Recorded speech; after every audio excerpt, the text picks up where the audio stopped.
We'll give people 1 or 2 minutes so they can join before we do introduction and get started.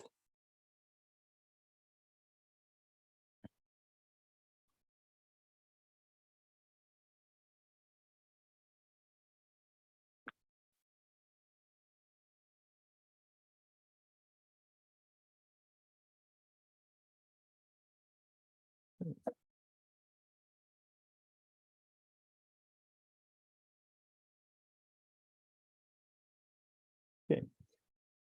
Hello, everyone. Good morning, good afternoon, good evening.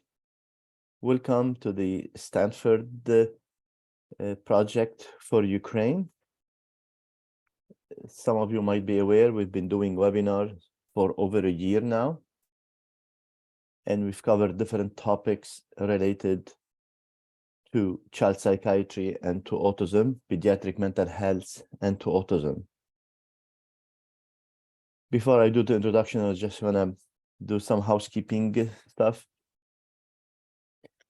I want first to thank Dimitri and Irena for making sure that we have interpretation in Ukrainian and Russian respectively. I want to thank Dana and Daria for helping us put this program together. The intention of the program is to do webinars related to different topics to help professionals and parents in Ukraine or in surrounding countries to learn a little bit about evidence-based information related to pediatric mental health or autism. Today, I am excited about the presentation that will focus on supporting language development with augmentative and alternative communication. We have great speakers today. We have Dr. Shivani Patel, who's speech and language pathologist, her work focus on autism. And we have Haley Dayel, who has a master's degree in speech and language pathology, and her focus is on alternative communication. So I want to thank them for their willingness to help us contribute to this program. And without further ado, I will give them the floor. Thank you again. All right. So thank you, Dr. Hardin, and thank you all for joining us. Let me just enter my presentation mode here.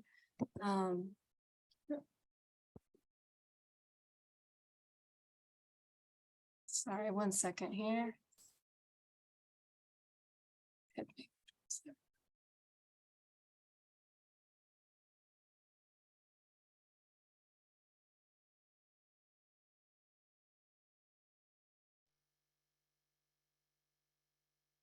All right, so I'm Haley Dayel, and I'll be presenting along with Shivani. Here is a brief overview of what we'll be covering today. Shivani will start us out with some information about how to use natural language stimulation to support a child's language development. And afterwards, I'll be covering some research that supports the use of augmentative and alternative communication and describe some profiles of different types of AAC user. I'll also cover some of the various types of augmentative and alternative communication we may consider. And then finally, we'll cover some strategies for teaching AAC. So over to you, Shivani. All right. Hello, everyone. I'm happy to be here with you today. Like Haley mentioned, I'm going to start out by talking about natural language stimulation. So here we go. So when we talk about speech and language, there's different components. We know that by definition, autism is characterized by differences in pragmatic or the social use of language. But we also have other areas of speech and language where we can see differences. Some of those are lexicosemantics, syntax, and prosody. We're not going to dive too deeply into each of these areas today, but when we think about lexicosemantics, we know that individuals with autism often have differences in the breadth of their vocabulary, as well as understanding how words relate to each other. When we think about syntax, that's referring to the grammar, the way that we put words together to make sentences. And we see that early on in development, individuals with autism often have delayed syntax or shorter utterances, less complex types of grammatical markers. But actually, as kids get older, the outcomes are quite different. A lot of kids with autism end up having perfectly typical syntax, whereas some other kids do have more persistent difficulties in this area. We also have prosody, which is the melodic properties of speech and language. So that might refer to your intonation, rate, rhythm, volume. And these are often one of the first characteristics that people notice when listening to somebody who has autism or other speech and language differences. So all of that in mind, we know that there are changes that can be made to each of those areas with the help of a speech language pathologist, but also with your help as a parent or caregiver. We know that each child presents with their own knowledge base, and you as the adult or caregiver have your advanced knowledge base as well. We want to think about how can we help get that child to the very next step in their development, specifically to speech and language. So we want to meet them where they're at. Right now, if what they're doing to communicate is using gestures and hand leading, right?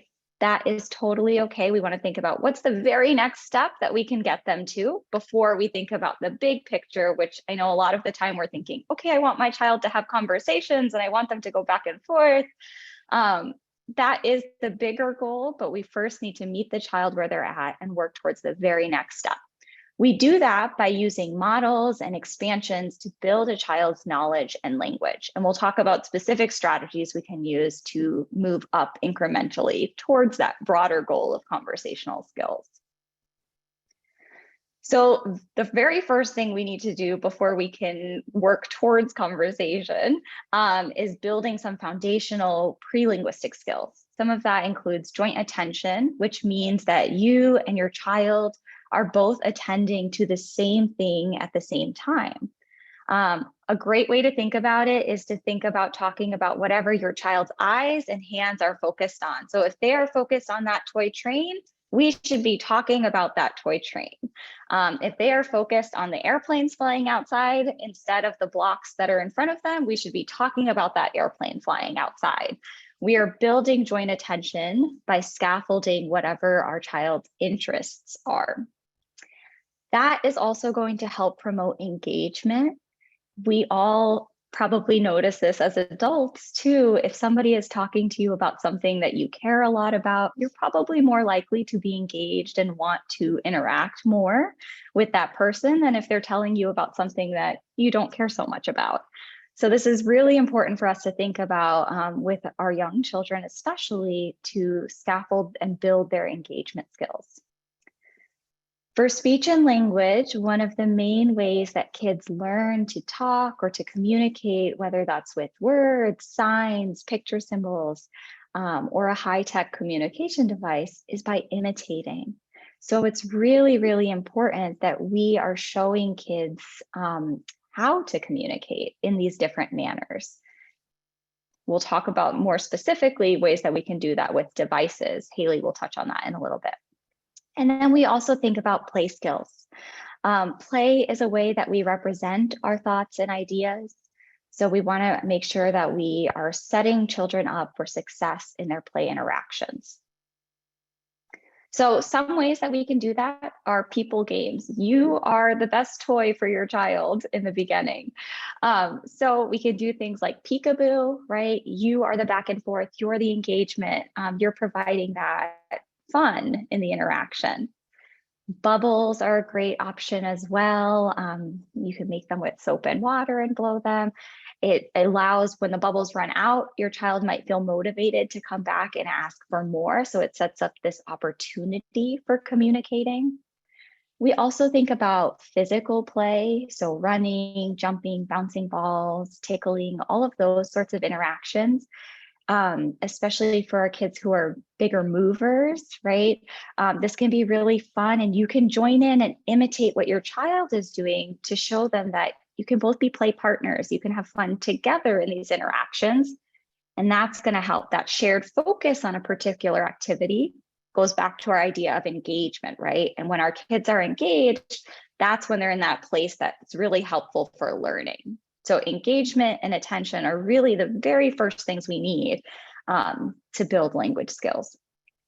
Songs with movements or up and down games can also be really great because you're going to work on more imitation. If you're singing Wheels on the Bus while moving your hands, copying those big gestures is often easier for children than copying sounds, which requires a lot more refined movement of tiny little muscles and pieces of your body. So how do we become a play partner for our children? One of the easiest ways to do this is by playing, by doing what your child is already doing, right? Your child has an idea of what play means to them. You can start out by copying them. We're setting that foundation for imitating and showing them that I too, as the parent, can imitate what you're doing, and that might make it easier down the line for them to want to copy you. So if a child has some blocks in front of them, and let's say they're lining them up, you can do the same thing, but maybe you also encourage some flexibility by modeling a different play action. So I've lined up my blocks, and now I'm going to push the blocks like a car or a train. And if we're both focused on those blocks together, they might see like, oh, hey, mom did that with her blocks. Maybe I could give that a try. You can also hold on to the objects that the child wants, or maybe you keep them in a Ziploc in like a little plastic bag or a bin, so that you set up these opportunities for your child to request the things that they want. Another strategy we think about when we're thinking about building language skills. So let's say we've established this joint attention engagement. Our child now has some words or signs or is using some picture symbols, right? We want to think about expanding that. How can we get them to the very next level of working towards phrase speech? We call this strategy expansions, or a +1 or 2 strategy.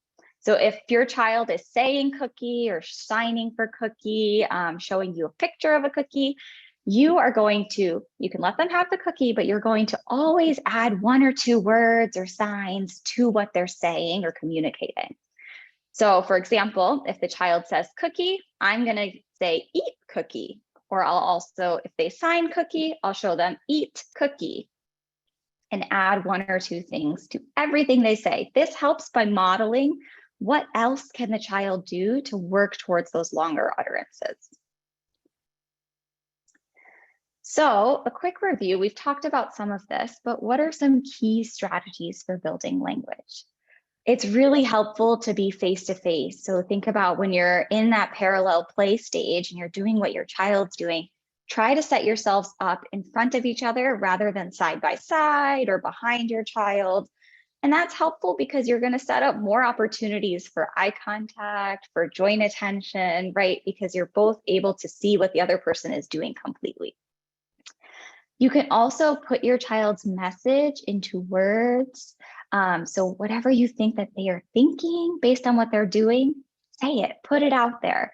Even if they aren't saying or communicating in a way that is super clear to you in that moment, take a guess. You won't always be right, but it's helpful to layer on some things that they might be thinking or feeling, and what resonates with them may be something that they choose to imitate later on.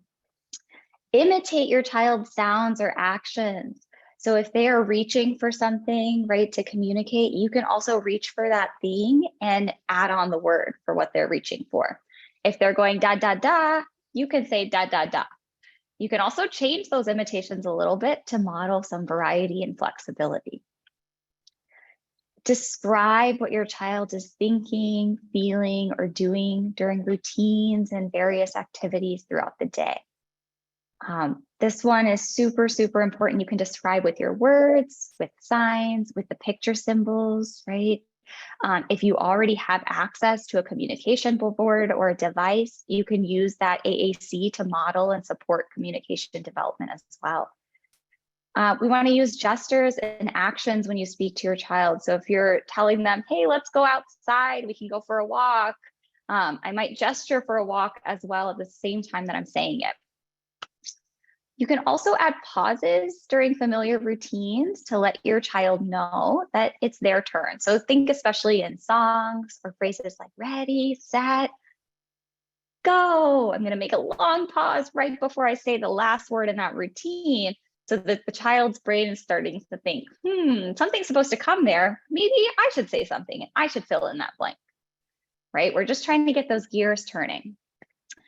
Use fun words like sound effects like wee, woohoo, yay, animal sounds, cars, vroom, vroom. Those are all really fun and often more exciting for kids to imitate than the actual words.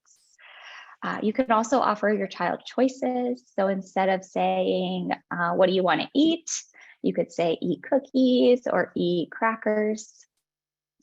And we also want to think about asking fewer questions. This one is really important, especially for our children who are not quite communicating independently yet, whether that's with signs or a device or other communication system.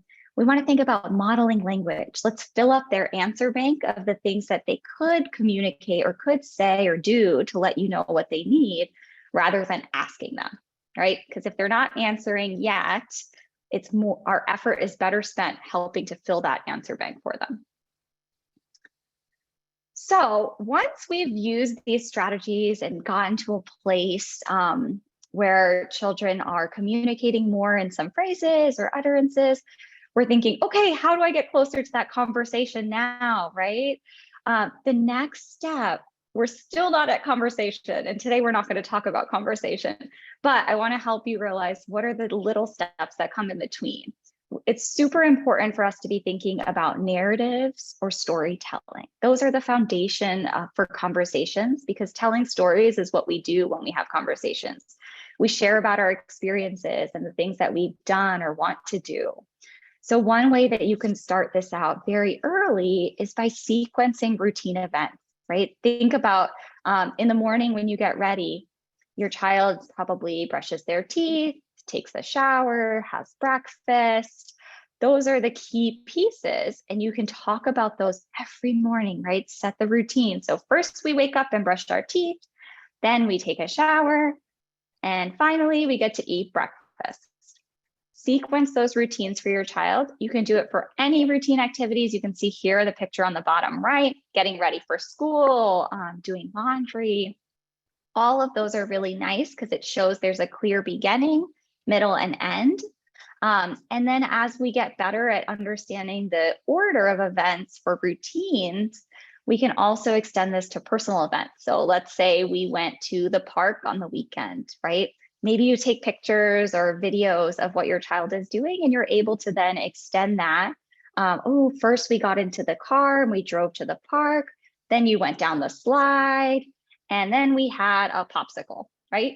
You can show that all in pictures and talk about the routine as well as talking about it in the moment.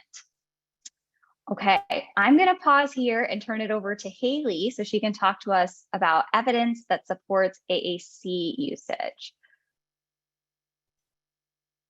All right, thank you, Shivani. Let me just share my screen again.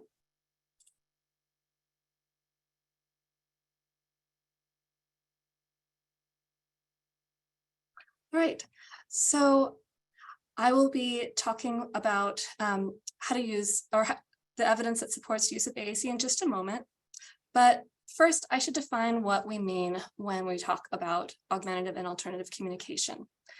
Because it's not just one single tool, it's really a set of multiple tools and strategies that are used by people who cannot rely on speech. And it's also important to know that it can be used by people who have some limited speech. So it's not just for people who are nonverbal. There are people who maybe have difficulty speaking in longer sentences or find the visual supports provided by AAC helpful when they're speaking. It can also be used temporarily by people who may have an injury or maybe just a temporary need because of their language development. And in some cases, it's used long-term. And it can take many forms, which I'll go into in more detail. But in broad terms, there are unaided forms and aided forms of AAC. So let me talk a little bit about the research, and specifically I want to cover some research that addresses a common concern that families will raise when I'm meeting them for the first time. And that is the question of, will AAC make it harder for my child to learn to talk? Unfortunately, the research about this has been quite clear. So there is no research that I know of that suggests that AAC will have a negative impact on a child's speech and language development. And in fact, there are a number of studies that have shown positive effects on speech development. So in this first review here, Miller, Light, and Schlosser in 2006 did a review of 26 different studies, of which 6 met their criteria for their review. And then looking at those 6 studies, which involved 27 different subjects, they found that no cases demonstrated a decrease in speech production when they used AAC. 11% of the subjects showed no change in their speech, and the majority, 89%, actually demonstrated some gain in their speech. In 2021, White et al. Did a review of 25 single case studies and 3 group studies, and again found that overall AAC resulted in improvements in speech production.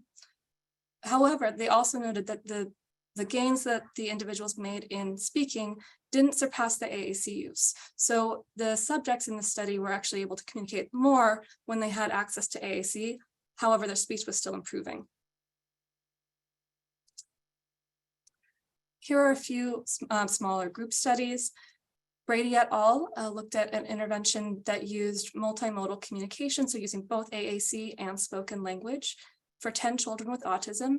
They were school aged 6 to 11, and they had fewer than 20 spoken words.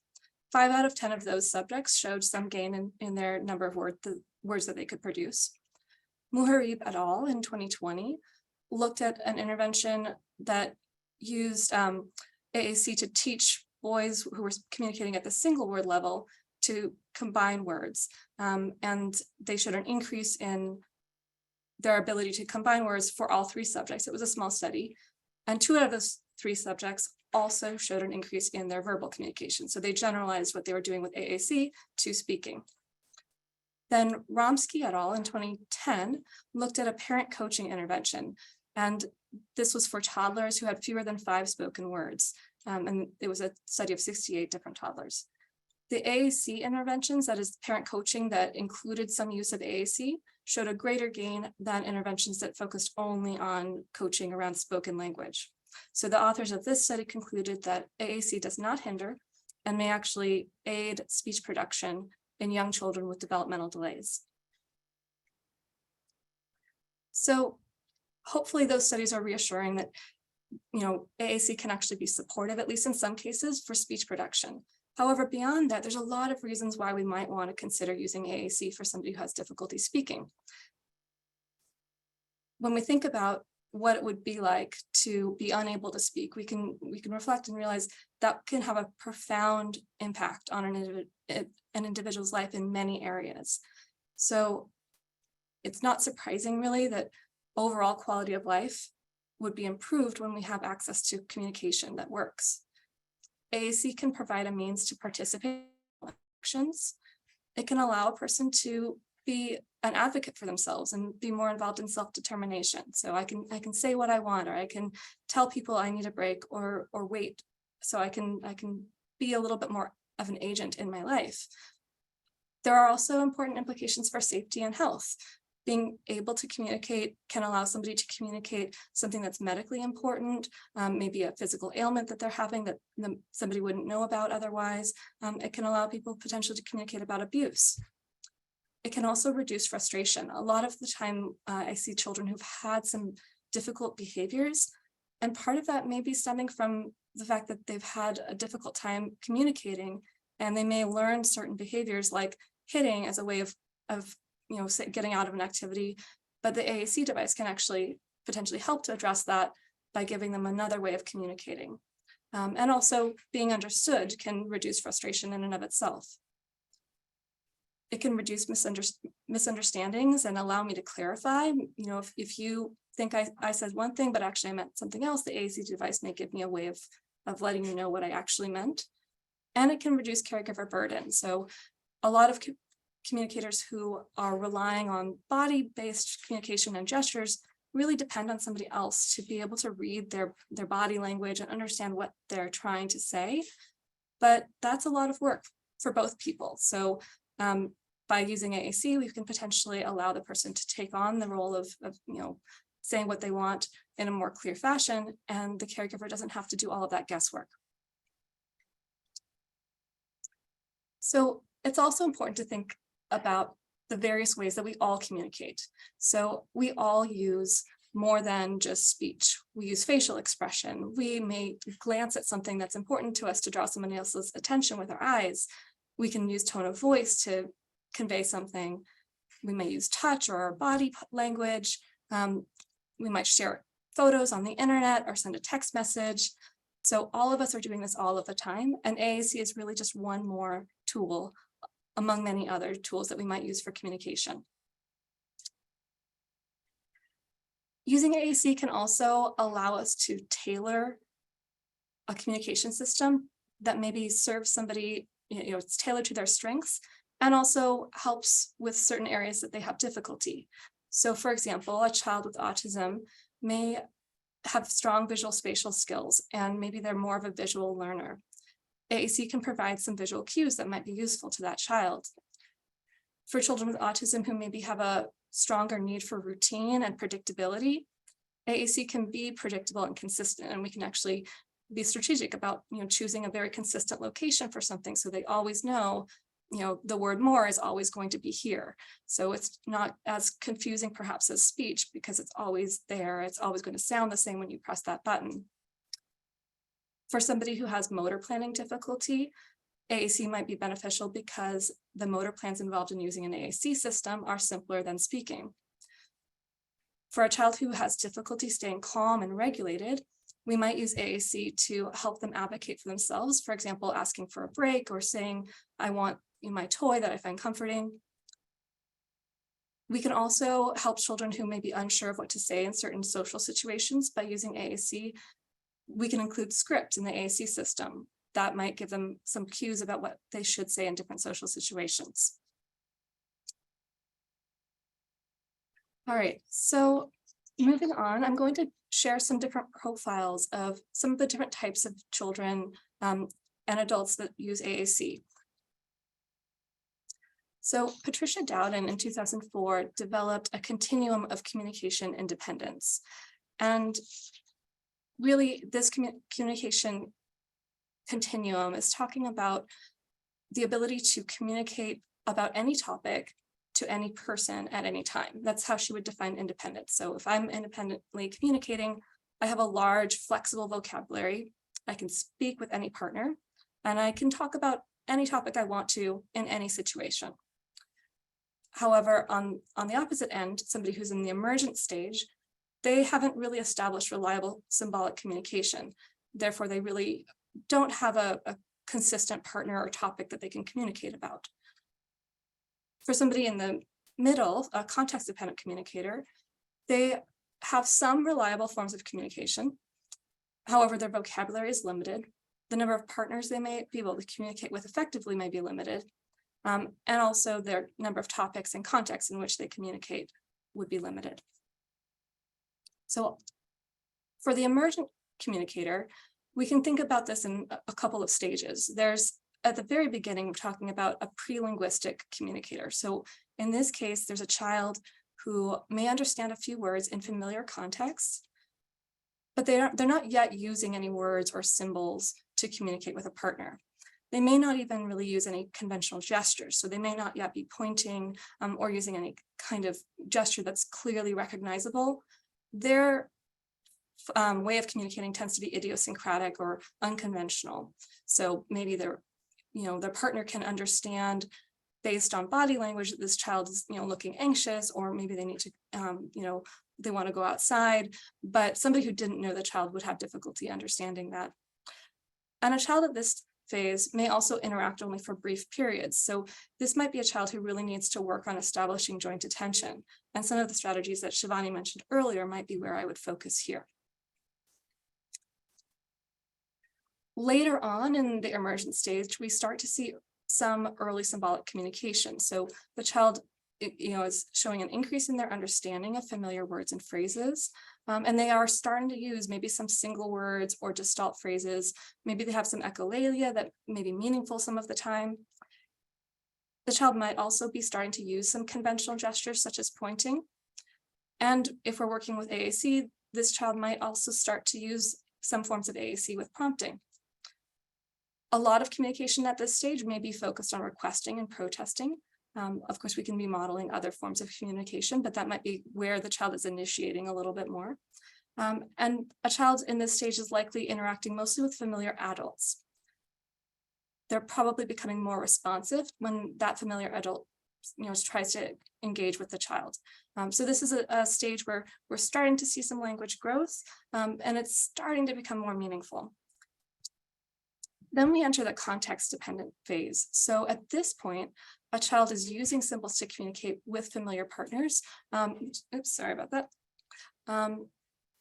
But it's in specific contexts. So they can express a variety of wants and needs, but it has to be in a somewhat familiar situation or with somebody who understands them. The vocabulary is still limited at this stage, but it is growing. And we might start to see some words being combined at this point.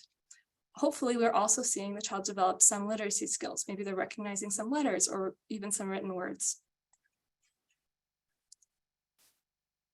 And then with time, children may develop independent communication. At this point, we would expect the child to have a large, robust vocabulary. They would be able to form complex messages and communicate with any partner about a range of topics. Literacy is key at this stage. Without literacy, a person who uses AAC is really limited to the vocabulary that's programmed into the device. So in order to be able to say anything, you really have to have some literacy skills. Somebody at this phase may actually be more involved in customizing their own device because they can say what they want and they know what communication looks like for themselves. So they might have a lot of opinions about how they want things to be organized. And they might actually care a lot about efficiency. So the longer our phrases are, the more we become maybe aware that AAC is slower than speaking. And so strategies like word prediction or pre-programming the device with a whole phrase might be something that we would consider using. So AAC users present in so many different ways that we have to consider a lot of different variables when we're choosing an AAC system for an individual. There's a detailed evaluation process. This is kind of a broad level overview of what an evaluation looks like. So the first step would be developing a profile of the child's capabilities and needs with regard to hearing, vision, motor skills, linguistic skills, and cognitive skills. So things like, for example, being able to remember the location of vocabulary on the device, or being able to pay attention when you're shifting between, doing an activity with a partner and using the device. We would think about, how large the icons need to be in terms of their fine motor as well as their vision, for example. After we have that profile, we'd look at daily communication needs. So who is it that this child communicates with? Where are they when they're communicating? And what are some specific reasons that they have to use AAC? So do they need to have a specific setup that allows them to express certain medical needs, for example? Or are they really into going out to the park? So we need to think about some vocabulary that we could be used, that could be used for playing on the swings or doing other kinds of things that they like to do. So once we have a picture of who the child is and what their life looks like, we would then use a feature matching process. And this is basically going through a list of possible features that an AAC system might have and trying to identify, okay, the child needs this because they have, particular access needs, like their fine motor skills are still developing. So we need to have bigger buttons, and the system can support that. So thinking about the specific design and organization of the AAC system, as well as some of the physical hardware of the AAC system, and trying to find a good match. Once we've identified some possible matches for the child, usually we like to try multiple systems. So this could be brief trials where we maybe take some language sampling and then look at how well the child responds when we try to teach them this system. You might use some light versions of apps. There are a lot of free versions of apps available, or versions that maybe don't have speech output, but still let you look at the app itself. And you could use that as a starting point when you're comparing multiple systems. Here are a few evaluation tools. I won't go into great detail about these, but if you're interested, you can follow the links on this slide. 3 of these are available for free. So the communication matrix and the the pragmatics profile and the Toby Dynavox needs assessment. Those are all available for free online. The functional communication profile is a book that you would have to purchase. So now that we have a sense of how we might consider who we're working with for AAC, let's talk about some of the different types of AAC that we could consider using. As I mentioned before, AAC falls into 2 broad categories: unaided forms and aided forms. When we're talking about unaided forms of AAC, we're looking at things that the person can do using their body alone. They don't require an external tool. So these would be things like body movements or guiding a partner by the hand, facial expression, eye movements, signs, gestures, or vocalizations. And this can be a really valuable tool for anyone, no matter whether they're independent or emergent. This can be efficient. It can also promote social closeness to use some of these forms of communication. And a lot of AAC users do rely on unaided forms of communication at least some of the time. When we start talking about aided AAC, we're talking about something that uses a tool. So that could be a low-tech tool, for example, using pen and paper to write, if somebody's literate, using an alphabet board or other kinds of communication board, maybe with pictures. Some people will use individual icons like the picture exchange communication system. If you are already using a high-tech speech generating device, you may take screenshots from that device and print them to use as a low-tech backup. For somebody who has difficulty moving their hands, we might use something like eye gaze. You can see an eye gaze communication board on the right here. Or in some cases, we might use something called partner-assisted scanning, where a partner offers choices to the person, and the person then signals when they hear the option that they want. And finally, communication passports, which I'll go into in a little more detail. So first, here's a core word board. This is an example that is available for free online. A company called Smartbox published a few of these. So this is a Ukrainian English version. I believe they have some Ukrainian Polish versions. So these might actually be useful, not just for somebody who traditionally uses AAC, but maybe somebody who's having to interact with somebody in a language that isn't theirs, which is why you see it written in both English and in Ukrainian. Some low-tech AAC supports are adapted for specific activities. For example, here you have a placemat that could be used for somebody who maybe just needs a low-tech support when they're eating. This might be a good tool if somebody is maybe using a device at some times, but they're a messy eater, and so we don't want the device to be right where they're eating. So maybe we have a low-tech backup to use just for meal times. And they have some choices that they can make, but they also have some other kinds of vocabulary where they can say, I want something different, or I'm all done. And communication passports, I'm going to go into this in a little bit more detail, just because I think this can be such a useful tool. A communication passport is basically a booklet that has important information about a person who is unable to speak for themselves. And it's supposed to be in an easy to read format. And it's written generally from the perspective of the person who uses AAC. These can be really useful tools to have in an emergency, because the idea is that you have a document that has information that somebody like an emergency responder, or maybe somebody who doesn't know the child well, would need to know very quickly. So it's a good idea to have 2 copies of this, one maybe on a parent's phone and another paper copy. And hopefully you'll at least have one of those copies if you need it. You would want to have pictures of this, especially if the child isn't literate. So having some pictures of, for example, their family members and family members' names. It can be anywhere from 1 single page document to 20 pages. More than that's probably not as ideal, because we want this to be something that we can expect people to read relatively quickly.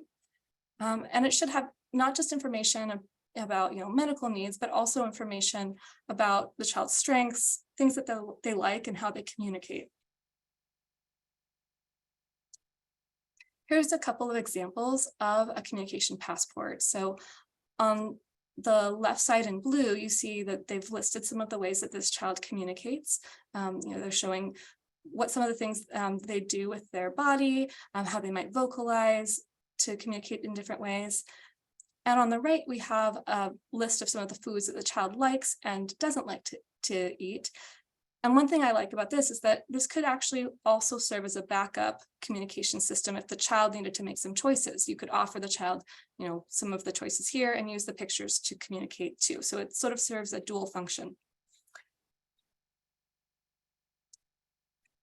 Here are some possible sections that you might want to include in a communication passport if you're thinking about making one for your child. You might start out with a photo of the child and their name. You could have a section that's sort of an about me section. And this is really, if somebody didn't read anything else, what do they need to know about the child? Maybe 3 key pieces of information. You could have a whole section with more detailed medical information, how the child communicates, family members' names and contact information, what the child can do on their own and what they need help with, as well as maybe a behavior support plan if the child has one, information about the child's likes and dislikes, maybe food preferences, or if there's any special instructions for feeding them. And in some cases, a communication passport will include a comment section. So if somebody else is working with the child and they're using the passport, maybe they can write some notes, or maybe even add a few things that they know about the child that maybe wasn't included in the book. So it can be kind of an ongoing document that gets updated with comments. All right, so moving on to electronic devices. And I think when people think about AAC, often these are the things that come to mind first. So when we're talking about a speech generating device, it can be something very simple that just uses recordable speech. For example, it could be a single message button. Maybe the child presses the button and it says a single word. Or it could be something called a static display device. So something that has a paper overlay and the child can press locations on the device to play a recorded message. Or we might be talking about a speech generating device that uses synthesized speech. So these can generate a larger number of words. We don't have to make recordings of our speech for these. There are some text-to-speech keyboards that might be used by somebody who's literate. Often with children, though, we're using something with a dynamic display that would either be something like a tablet, like an iPad, or maybe a dedicated speech generating device that allows us to store a large number of pictures and then use those pictures to represent vocabulary. So when we're going through an AAC evaluation and thinking about the access features or the physical, way that the child is going to operate a device, I usually start by asking myself, do I think this is a child who can use manual direct selection, meaning is the child able to use his hands or fingers to operate the device? Or do I think we need an alternative access method? For a lot of children that I work with autism, we are using some form of manual direct selection. Sometimes it's straightforward. The child has pretty good fine motor skills. If a child is, already scrolling and swiping and playing YouTube on their iPad, probably we're just using unaided touch. But in some cases, we might need to make some modifications and maybe use adaptive tools or adjust the settings within the device. And I'll go into some of the alternative access methods in a later slide, but let's talk a little bit about some of the accommodations that we might make. So for some children, they have trouble with fine motor skills, and we might use something called a key guard, which you can see here in this video.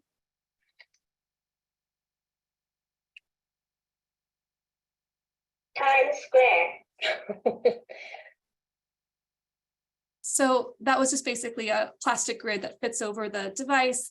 It provides a little stability. It makes it a little easier to select small icons. And that can be nice because then we don't have to limit the number of vocabulary words per page for that child.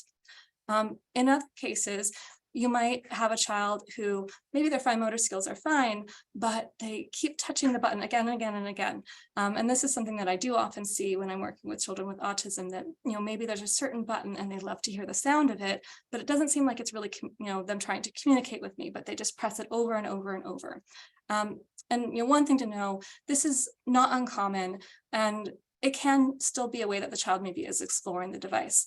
So it's not something that I try to eliminate, but it is something that maybe it can take away a little bit from the back and forth interaction with somebody else. It can make it a little harder to know when the child is being intentional. So in some cases, we may want to adjust the settings within the device. One of the ways that we can do that is by either ignoring repeat selections. So you can set a lot of devices to ignore the selection for a certain period of time. So if you're using an iPad, in your accessibility settings, you could go in and set it to ignore repeat. In this case, I've set it for half a second. So for half of a second, after I touch the button, I wouldn't be able to select that same button again. So it just gives a little more time. It helps to slow down the interaction.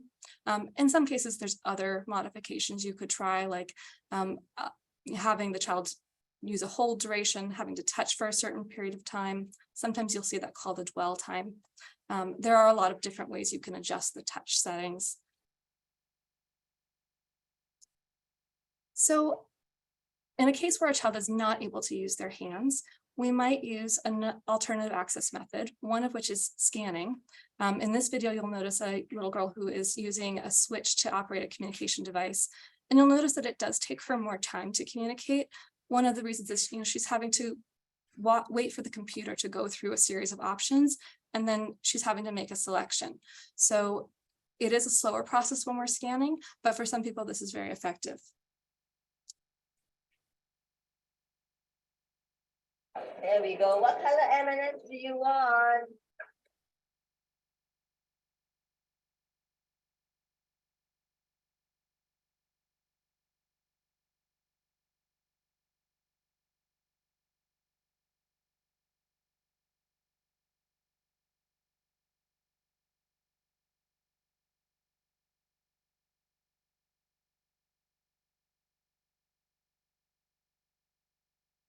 White. White M&M? Brown. No, brown. Okay, let me see that. All right, and another method we might consider for somebody who maybe has good head control would be something called head tracking. In some cases, there is a device that can be plugged into a computer or a speech generating device and operate basically like an adaptive mouse. So it sits on top of the device and can track head movements. In some cases, we can do this without any special equipment. We might do it with an iPad, for example. It usually needs to be an iPad with newer software that can do facial recognition. There may be other devices too that allow head tracking. So to do that, you would need an app that can support head tracking. Touch Chat is one that can do that. So here we have an example of what that would look like. But now you can see when I focus on the screen, juice, water. I can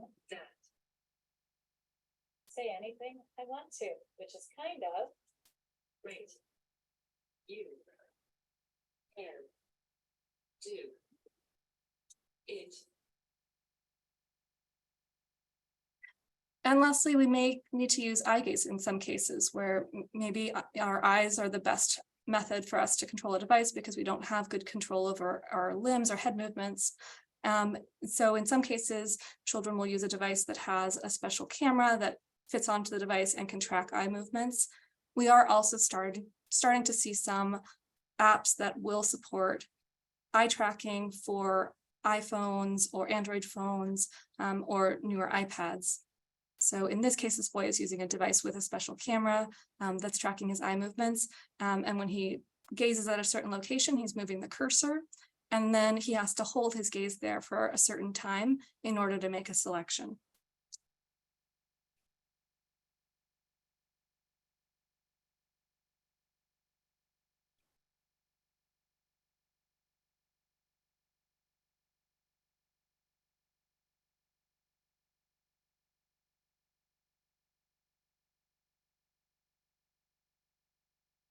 Yesterday night I saw my auntie.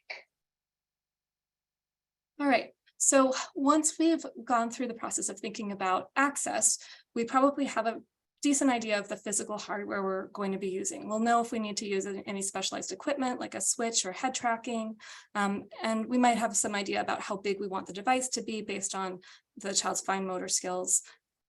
But there's still a lot of options for communication software. There's actually hundreds of AAC apps that are currently in the App Store, and it can be somewhat confusing when we're looking at all of these different options. How do we know how these apps are different? So there are nuances to some of the different ways that the apps operate, but the most important piece about this is that the apps offer a way of organizing and representing language. So when we're talking about representing language, we're wondering, is that within a whole phrase? Are we talking about having individual words, or are we using letters to type on a keyboard? And also, what type of symbols are we using? Are we using real pictures? Are we using some kind of color photo or color drawing? And what do those look like? And then the way that we organize it really relates to how are we going to navigate. So are we organizing it into folders in certain ways? What does that look like? So I'll go into that in a little more detail. So first of all, when we're talking about representing language within single words versus phrases, we want to consider some pros and cons to each approach. So single words allow us to be flexible. I can use the word go in a lot of different ways, and I can combine those single words to form a flexible sentence. I can say go away, go out, let's go.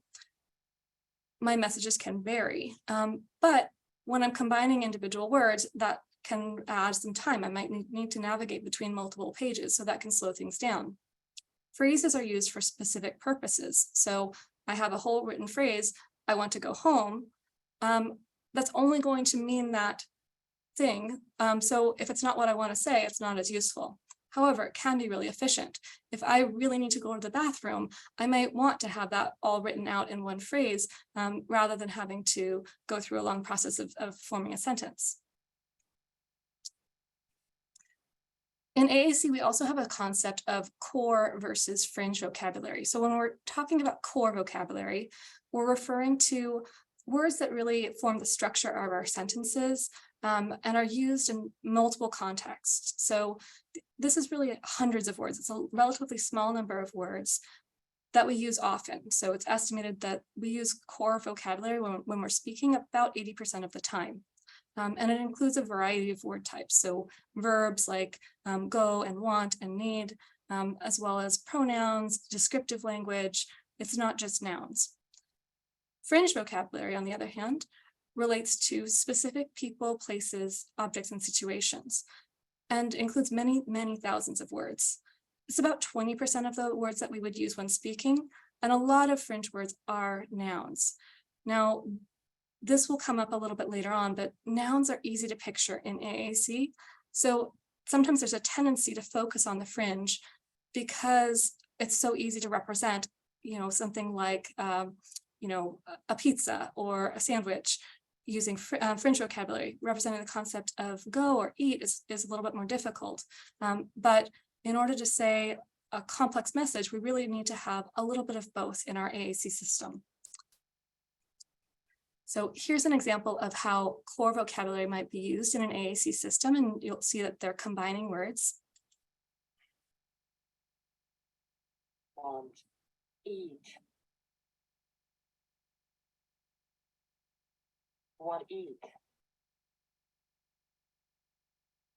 Like it. Like it.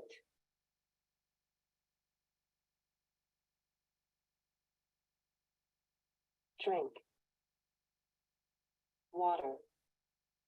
Drink water.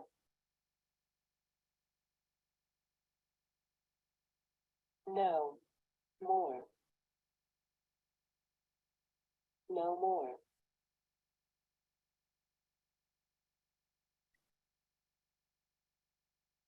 Well, So to illustrate the importance of core vocabulary a little bit more, let's imagine that we're going grocery shopping with a child who uses AAC. If we are just focusing on Fringe and labeling, we might ask the child questions like, what's that? And maybe the child could label. They could say that's cereal, or they could say cereal. And they could make some requests. They could say chocolate, and we might know from context they probably want that chocolate. But there's not a lot of other things that they can do. However, when we start to add some core vocabulary, we can say a lot of different kinds of things. We can say, where is it? Or I like that one, or thank you, I'm hungry. Obviously, this is also combining words, so it's showing language at a different level, but without the tools of having core vocabulary, we can't really get to these kinds of sentences. When we're looking at AAC systems, we might also want to consider the type of symbols we're going to use with the child. We could use real pictures, visual scenes, maybe color symbols, and there are different types of color symbols that are available, and text. So, if we were thinking about representing an apple, for example, we might want to represent an apple just using a real picture, or maybe if a child had low vision, we need it to be high contrast, we might want to use something that's going to stand out a little bit more. If the child really has strong literacy skills, maybe we actually want to represent it in writing. Or maybe the child does well when they have a picture that provides some context, like this picture where the boy is eating the apple. So here's an example of what a visual scene display might look like. This is the idea of using, rather than an individual picture representing one item, you're using a whole scene. And for some people, this can be useful because it provides context. So here you could have a scene of going to the park and I want to go down the slide, or I'm going to go. So I'm going to skip that slide. If I click on hotspot, you can see where. Let me just skip that one. So more often though, when we're using AAC, we are using some kind of grid system or a grid layout. So that's what you see here. And this app is actually called Grid 3. And in this case, we have picture symbols. This is a symbol 6 type of symbol, which is just a library of a particular kind of symbol. And this particular vocabulary is available with a Russian translation. I don't believe there's a Ukrainian one, but if somebody's looking for a Russian system that looks like this, Grid 3 has a couple of options. I think Symbol Talker A and B. So the other big question, and this is where I think the differences between AAC systems might not be immediately apparent, but actually makes a big difference when a child is learning to navigate and combining words, is how we're navigating between pages. So what kind of logic or system are we using for knowing how to move between one page to another? So that might be using categories, motor planning, a pragmatic organization, or logical word order. When we're talking about categories, this is probably the most familiar way of organizing an AAC system. So, we have folders, and those folders are representing a particular category. So my food and drink is going to be in the food and drink folder. And I think this is very intuitive to a lot of adults the first time they look at an AAC system, because we have an understanding of categories. But for children using AAC, they may not have that same level of understanding. So knowing to navigate to the food folder might be more challenging. And especially as you start to have many, many categories to navigate between, that can be tricky. So while this still is one that I use often, I find that it's easiest to use when a child has some understanding of categories, maybe a child who's able to sort things into category, or if I'm very focused on having the parent model language, and this seems to be easiest for the parent to use. Motor planning is another way that some AAC systems are organized. So the concept there is that rather than memorizing folders that represent a category, we're really memorizing a sequence of movements. So I'm memorizing that when I touch here and then here on the screen, that triggers a certain word to come up, and it's always that same movement for that word. So here's an example from one app, Lamp Words for Life, which uses motor planning for language organization. So I'll keep my pointer here and I'll select another verb. And when I touch it, look, it takes me back to the home page. So the sequence of movements I need to say look is the same every time. Look. Same for think. Think. Say. And you can see that the different forms of the verb are also in the same place and in the same order. So it simplifies the motor plan I need to learn to say them. I just need to learn that first unique hit, and then I know exactly where my finger needs to go to say the different tenses of. So that's something that I find sometimes works well for a child who has a very strong visual spatial memory, but it can potentially have some downsides. Some families find this not intuitive because it can be harder to, you have to learn the motor sequences. So the partner modeling language on this has to learn those. And depending on the child, you might also find that having to do a two-step motor sequence maybe doesn't capture their attention. Maybe that's a little bit more challenging. But there are some people who do really well and can get to the point where they're actually touch typing on a device using that. There's also a way of organizing language that we call pragmatic language organization. And in this way of organizing it, an AAC system, we're really using, we're navigating based on the kind of thing we're trying to say. So if I'm asking a question, I'm going to say, I'm asking a question and going to that folder. And then I might have more specific things to say about my question. So I'm not necessarily forming a grammatically correct sentence, but you get my message because I'm able to say I'm asking a question, it's about something that happened, and then I elaborate in that way. So this is something that I might consider if a child has a lot of complex access needs. So maybe they have low vision or their motor needs are a consideration. And I'm really wanting to have an efficient way of getting to the point. And I'm not so worried maybe about grammar. I'm trying to get, with fewer movements, how can I get them to, to a meaningful message? So the other thing is that this doesn't rely on knowledge of categories. A child may understand the idea of I want and be able to request based on that. And sometimes we'll do a hybrid approach. We might use this somewhere in an AAC system, but it's also possible to form grammatically correct sentences elsewhere. So here's an example of what a pragmatic language organization would look like if we were using a pod book. So this is a low-tech form. More to say. Want an activity? Something to eat or drink? You're hungry? What do you want? An apple. We're going to have lunch. Would you like some rice cake? Rice cake? Would you like cheese or peanut butter? Peanut butter? More to. All right, so the last way of organizing language in an AAC system I mentioned is logical word order.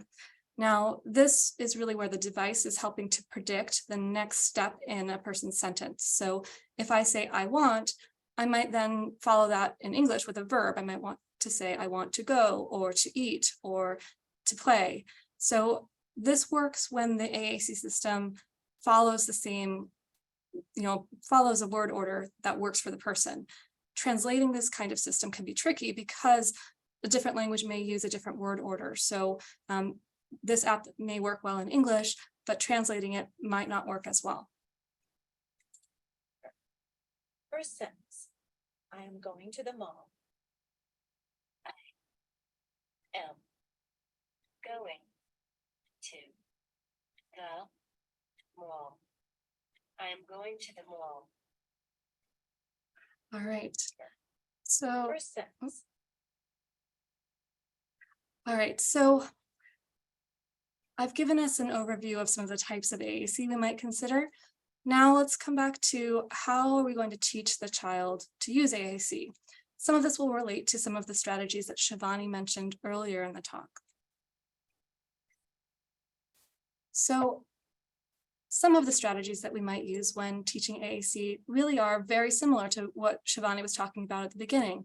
We want to build joint attention and motivation, especially at that emergent stage where maybe we don't really have long periods of joint attention. We're going to focus on building that because AAC really is about communication. So, we have to build on those foundational communication skills to get at rich, meaningful communication. We might also use something called a communication signal inventory, and I'll go into that in a later slide. As somebody develops a little bit more language, we're going to do lots of modeling, and actually even before they start using language on an AAC system, we're going to be modeling AAC. We might have a prompt hierarchy that we use, and a couple of strategies as children develop more language that might be useful are descriptive teaching and scripts. So a communication signal inventory is something that I use when I'm working with a child who uses a lot of unconventional ways of communicating. Maybe they lead somebody by the hand, and maybe they vocalize in certain ways or have certain body movements that a partner who knows them can understand, but other people don't. I might create a document that lists out all of the ways that that child communicates. So in this example, you can see that the child, if they want a snack, they tend to lead somebody into the kitchen by the hand. And I also have listed how the partner would respond. So they would ask, are you hungry? And show the child choices. And creating this as a document has some advantages because if the child is then working with maybe a new babysitter or a new teacher, you can share this document and people who don't know the child as well can be consistent. And it also, by being consistent, we're going to give that child consistent feedback. Every time they do this, we can understand what they mean. And also we can then start to anticipate when the child is doing this, maybe I should model on my AAC system because we're working on that too. I want to model, eat or hungry. So it can give us some opportunities or help us identify those opportunities. When we're modeling language, there are some mnemonics. One of them is called s'mores that we use just to think about our modeling technique and help us to be a good language modeler for the child. One thing that we would do is we would go slowly.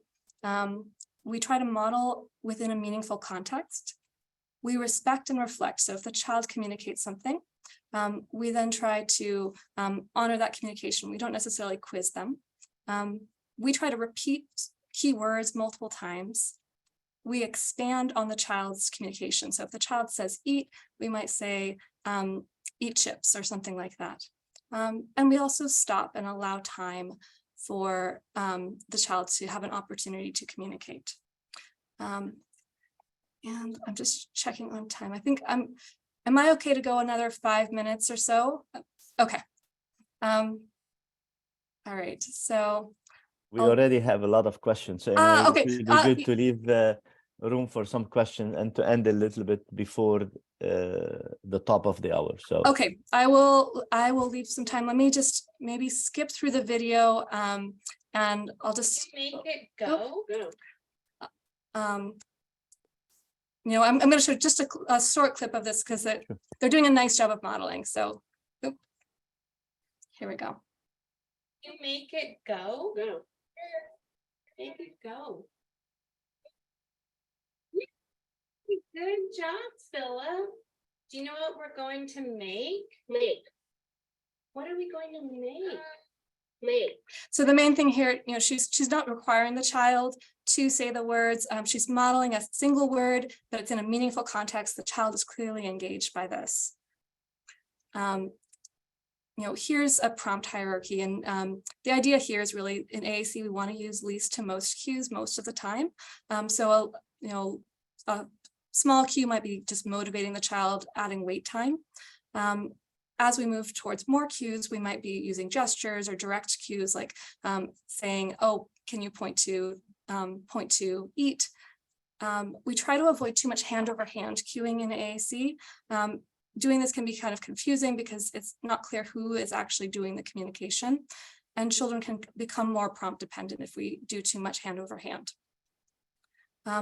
I will skip over this slide on descriptive teaching, but the main idea here is that when we're working on language development, we don't want to just work on labeling. So we want to work on more than just labeling words. There's a lot more we can do with language.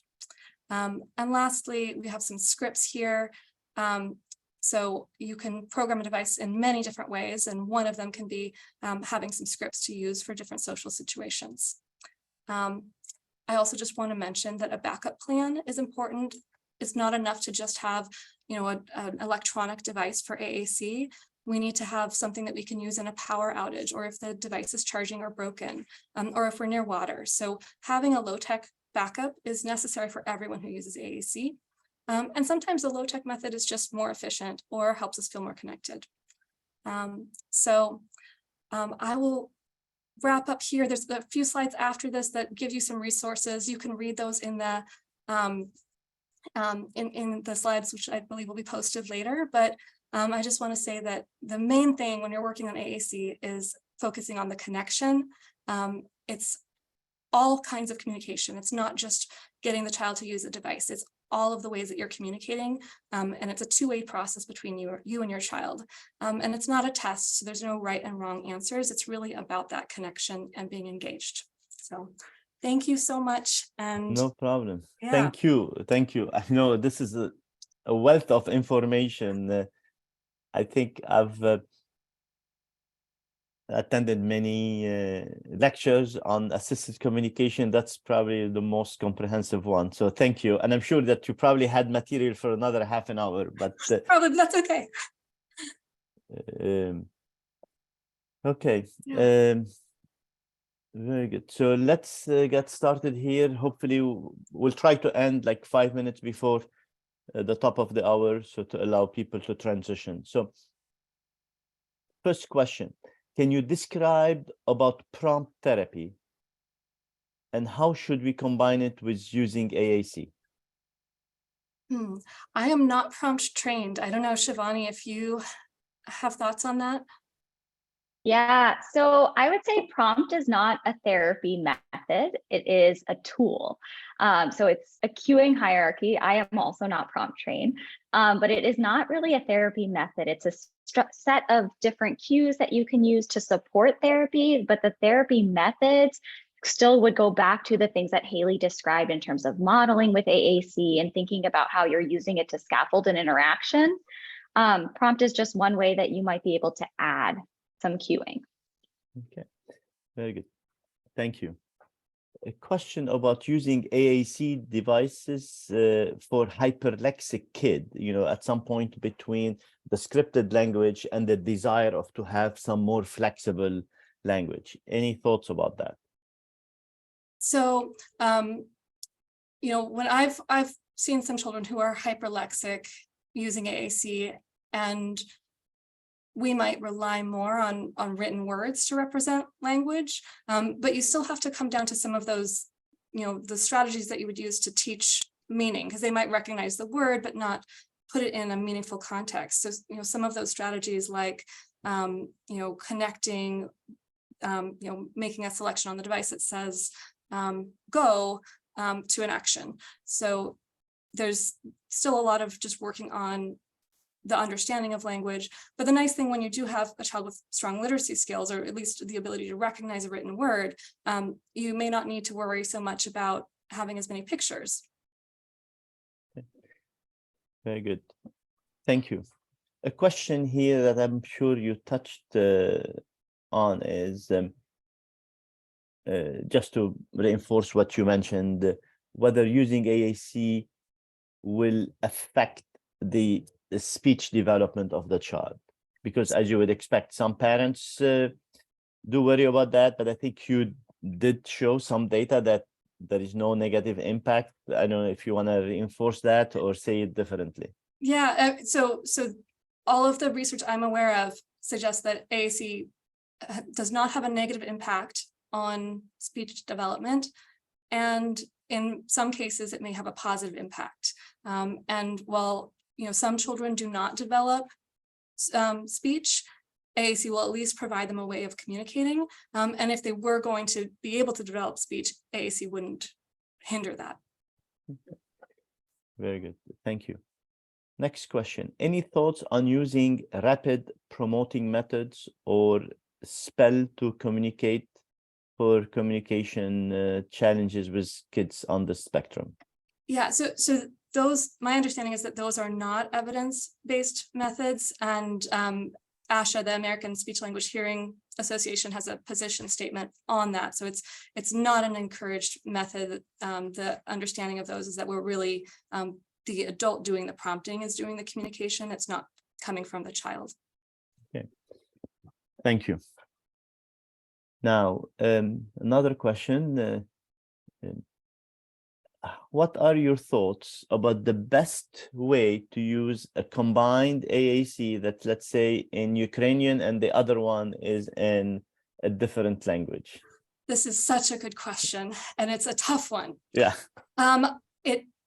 So to some extent, it depends on the word order. If I understand correctly, I believe that Ukrainian, in a broad sense, uses subject, verb, object, word order, I believe. I could be mistaken. English also uses, I say, I want food, I want pizza or something. So in at least those simple sentences, you might actually be able to use a fairly consistent pattern. And if we wanted to use one of those logical word order apps, that would be an option. But when you get into the fine detail, it's tricky. So if we're using logical word order for anything beyond that, like as language develops, it might not work as well in translation because of the variations, and it really depends on the child. So I would consider still whether logical word order is an option for the child, but knowing if you were doing that, that you would down the line maybe need to modify the two systems because they would start to diverge in terms of the grammar that you need to use. The other thing is, I would think about like the situations where the child, I would try to step back and think about like where the child is when they do these different things and what that looks like functionally for that child. Do they need a setup for talking about pain primarily when they're with their family in Ukrainian? Then, I would prioritize those things that come up. So it's a hard thing to give a general guideline for. It really would be like in detail looking at how AAC is going to be used and then trying to optimize it. It would probably involve a lot of customization. Very good. Thank you. A question in terms of resources for parents. So where can parents learn how to implement AACs? Like, is there a website or webinars like this, or maybe something more comprehensive than this? There are lots, and actually in a previous slide, I do have a little bit of information about that, so that will be posted, but you can look at the ISAC, the International Society for AAC. That's one good resource.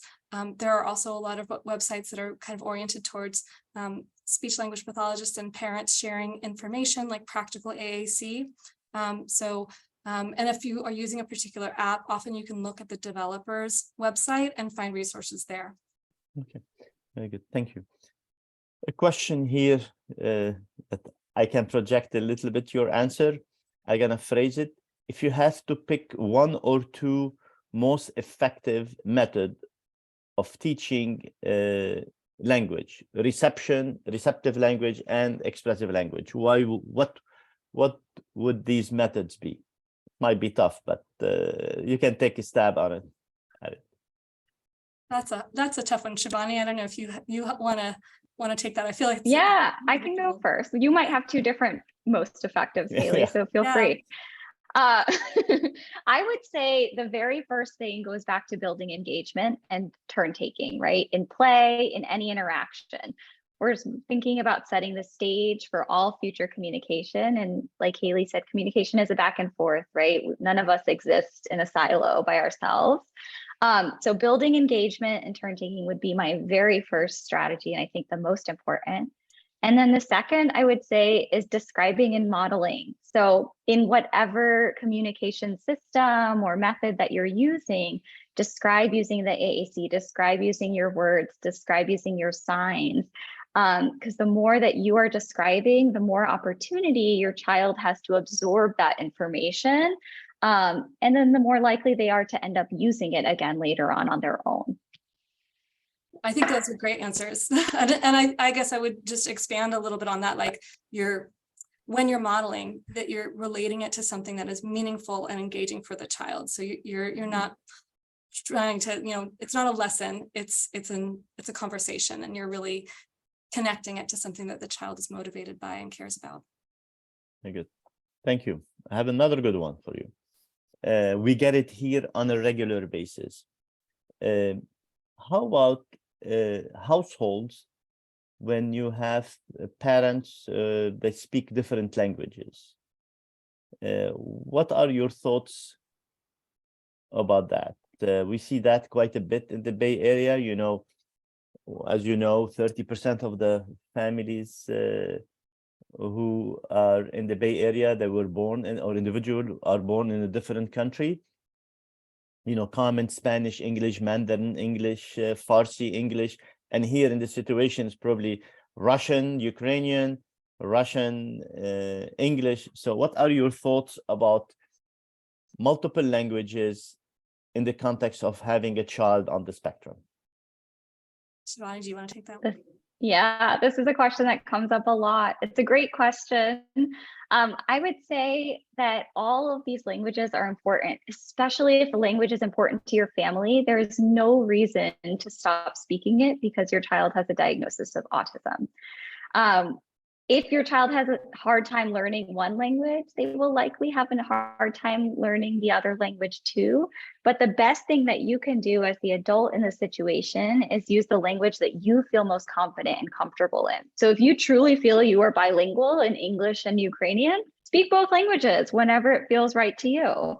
If you feel like your English syntax is not the best, or you're struggling to get your ideas out in English, but you feel really confident in Russian, prioritize speaking in Russian. It's really about what's important to the family and what's the high quality model that you can give to your child.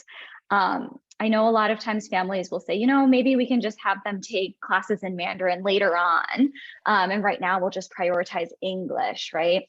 Instead, think about, if you want your child to achieve that bilingual proficiency, the earlier the better, right? So speak whatever high quality languages you are able to as soon as you can with your child. Even if they're not copying, they might change and learn it later on, or they might show a preference for one language early, but that preference can shift as your child's exposure changes. Thank you. Thank you. We have 2 questions to go. So the next one is about changing the location of the button of some function or some images on the AAC device. The question is that, do you recommend that, or it's better to stick with the same location for the same image or picture? Yeah, and it sounds like in this particular situation, somebody is concerned that maybe the child is not being intentional, and so they're moving the buttons around to kind of test the child. And this might be something if I'm first meeting with a child or trying to get to know them and trying to figure out, do they have a visual preference or something, I might move things around as part of an assessment. But once we're using an AAC device, it's beneficial to have a consistent location. And over time, AAC users really use, even if they're not using a motor planning system, they will often remember the motor plan for something. So when we move the vocabulary around, it can be confusing. And it's similar if somebody moved 2 keys on your keyboard or something and swap those, it can create confusion. So generally, once you're using a system, I try to keep the locations consistent. Very good. Thank you. Last question is probably the most difficult question. Can you describe the reasons why someone it can be nonverbal?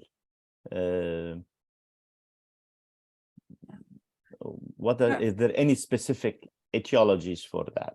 So there are many, and often when we're talking about autism, we might be thinking about a language delay or possibly a phonological processing issue, or possibly so maybe if we're not clear in our speech, it might be something like phonological processing.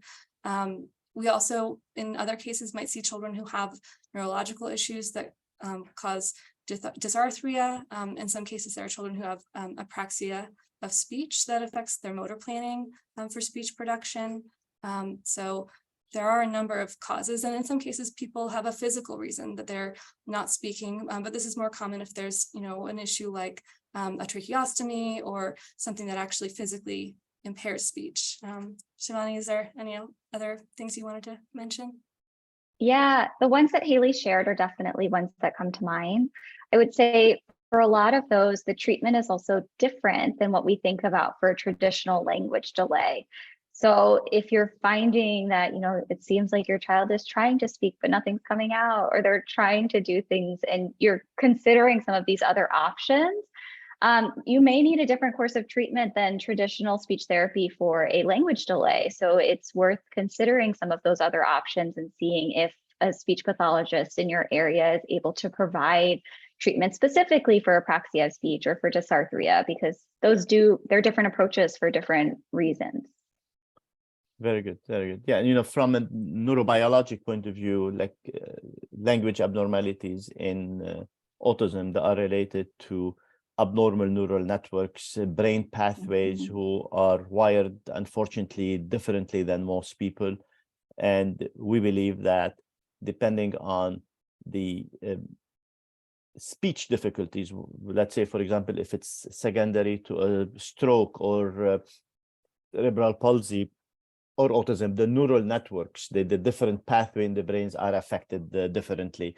The hope is that with new science, we'll be able to learn a little bit more about the specifics of these abnormalities that will help us design more precision treatment that will be more evidence-based and directed based on the etiology.